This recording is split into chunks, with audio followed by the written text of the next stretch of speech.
I used to wait for the next big thing to change my life.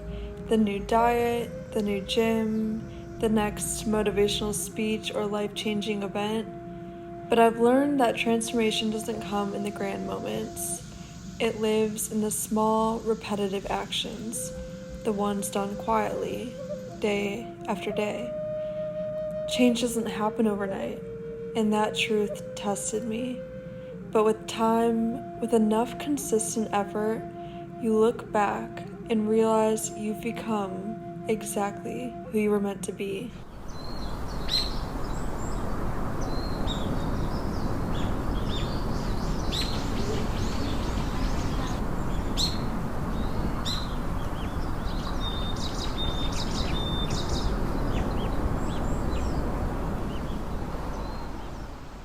It feels so good to chill after a long week of work, especially when you're working with your body. I did not know.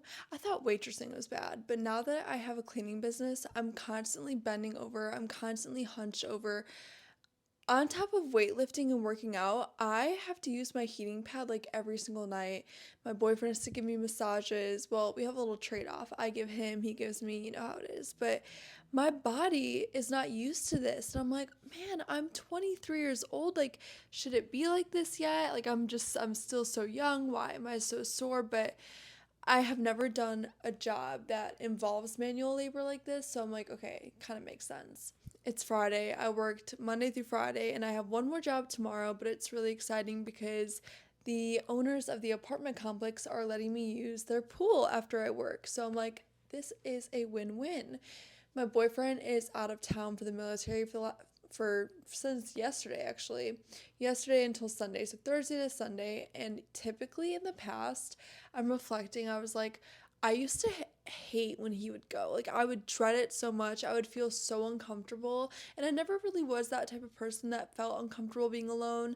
But because I've been living with him for so long, when he did leave, because he leaves typically once a month, I would get so anxious and so uncomfortable with being alone. Over the last few months, I've just been healing my connection again with myself.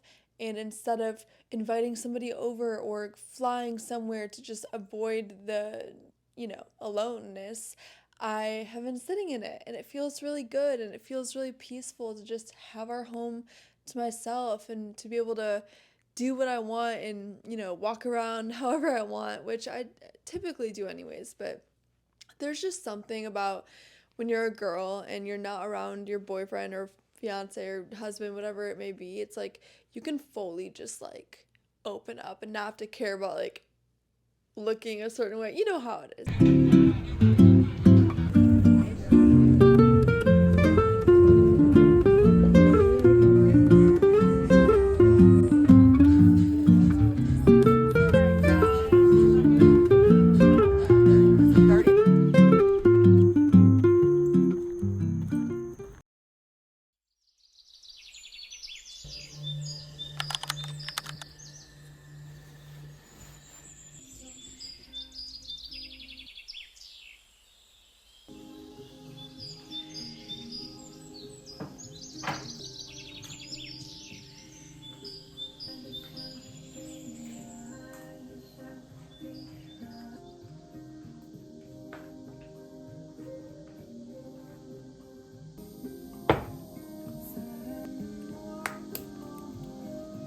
I have been reading this book the fastest I've probably ever read a book. It is so good. Atomic Habits is one of those books that I've had on my radar for probably about, I don't know, 2 years. And it's so funny. I love when things like this happen. Like, I've been wanting to read this for 2 years, yet right now just feels like the absolute perfect time I could be reading it. And I just think it all works out that way for a reason. But, anyways, something that it's been talking about that's been really, really influential is how our environment shapes our habits. So, I spent like literally hours yesterday rearranging my room to better fit the habits that I want to create or reestablish because, we all go through it. We fall off certain habits, we, make them, then we break them, and it's a whole thing. I've been falling off habits that I used to just do automatically, like studying Spanish, or I've been snoozing my alarm for the last 2 weeks, and that is a huge no no in my life. I do not like doing that. But a big thing in my life too was that I did not know how to stop working. I would work until the sun rose the next day. Not actually, but my work, my art, my books, my journal was all at one place. And I've really created a new system where I have this space right here by my window to do the more creative, flowy work. Okay, the reading, the journaling, the Bible studies, the tea time. And then I have another desk over there that is for editing and studying and making appointments and doing taxes. When I was a child, I would always rearrange my room. My mom did it a lot with our house too. And there's just a new energy about a rearranged room. And I'm really hoping that I don't go through one of those fits again where I want to rearrange everything, because right now my room is like set up so perfectly. And another thing, oh my gosh, another thing that Atomic Habits talked about was giving yourself visual cues to really, really establish those habits and stay disciplined with them. So last night I set up my room for success for the morning. I had my yoga mat out on the ground, I had my meditation block, I had my visualization stone right there so I could hold it and visualize. I had my Bible and my journal out on my desk. I had my tea kettle with a mug and a tea bag inside the mug. Everything was ready for me to just have a great day. Like I couldn't just walk past it and be like, oh, I don't want to do it. Like, no, that really was like, hey, yesterday you said that you would be doing this. And I mean, I'm also kind of riding the high of motivation right now. So it was very easy for me to get up and not snooze my alarm and do all my habits. And it was great. And I'm excited to do this every day. There was a period in my life where I had a room in college that just made me feel so me and so available to become the best version of myself because my environment was so catered to it. And I really feel like I'm recreating that in my new space here. And I'm just ready to see how this shapes me and how I can become better through this new environment and these new habits. It is a great day to have a great day. I love saying that because it's so true. It's like every day is a great day to have a great day, okay? So let's both do that, and yeah.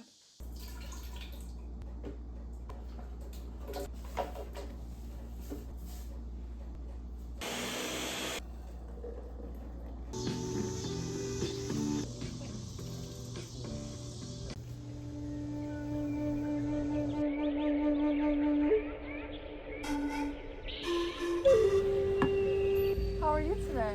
I'm good. Good. This is my first time here. I love your it. first Yeah, time? my first time. Yeah. I really like it. I was curious about that rice drink. This one? Yeah? Okay. Yeah. Not many people like it. It's Sunday. I love Sundays so much. Cheers. Cheers to Sundays. Sundays are my day to just get ready for the week, prepare, and I love nothing more than preparing. So I woke up feeling really blah, if you know what I mean. Like, it was just one of those days I just wanted to bed rot.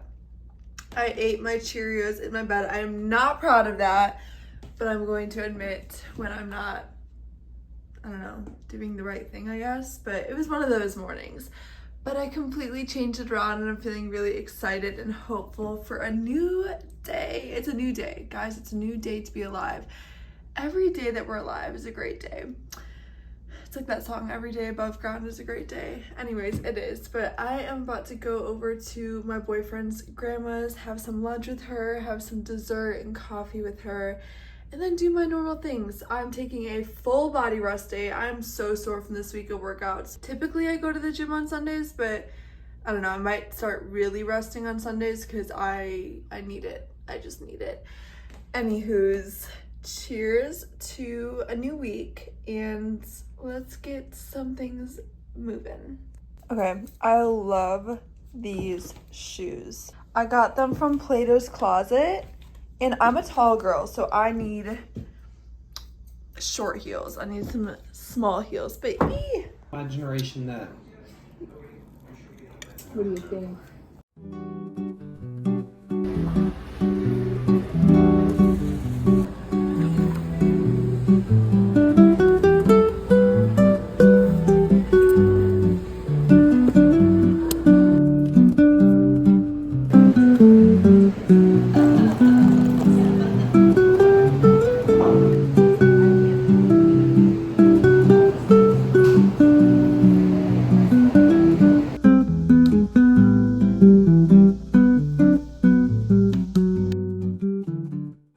I have really been wanting to reclaim my feminine energy and just step into the abundant woman that I know I'm capable of. So I came across this woman. Her name is Queen Afua, and I found her on a podcast. And I just got her book today, and I'm so excited. It's called A Guide to Healing the Feminine Body, Mind, and Spirit. And it's literally like a huge, thick book and workbook. And I swear, this feels like one of those things that came into my life at the perfect timing because we could always learn from our older teachers. So I'm going to get to reading this today and just answering some emails, doing some life admin things, setting up some doctor's appointments, but it's been a chill day so far. It is Monday not morning. It's 4:30 p.m.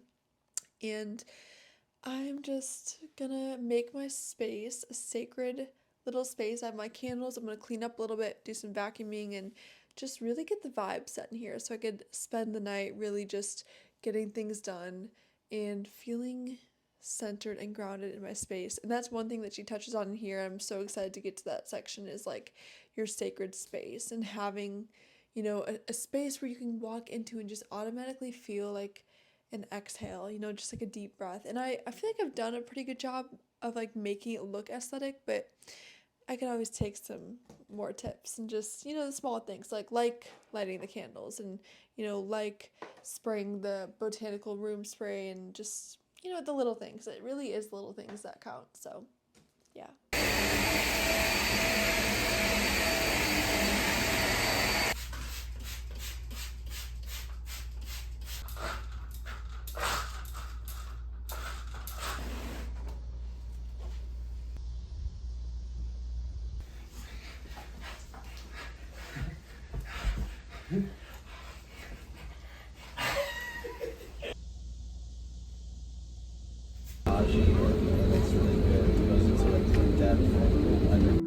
I love nothing more than bringing Gabe, my boyfriend, back to Chicago to see the places that I've been going to since I was literally 1 year old, and it's just super sweet because since I moved down by his family, he doesn't really get to experience much of, the culture that I grew up in, but we went to a Cubs game and that was really special. We've both done it individually because we actually met while he was at the Navy in Chicago, so he did this before I even knew him, and it was just special to share that time together. And we did win, which was amazing. The energy in Chicago after winning a Cubs game is unlike no other.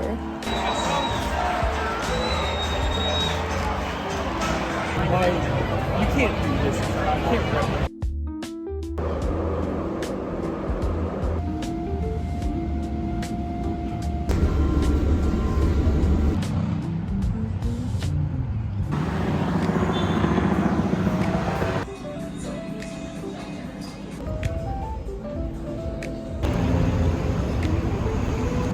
We just got done arguing after how many hours? I don't know, like 30? 3 hours of arguing? Well, 3 hours of not talking to each other. Yeah. And now everything is right in the world.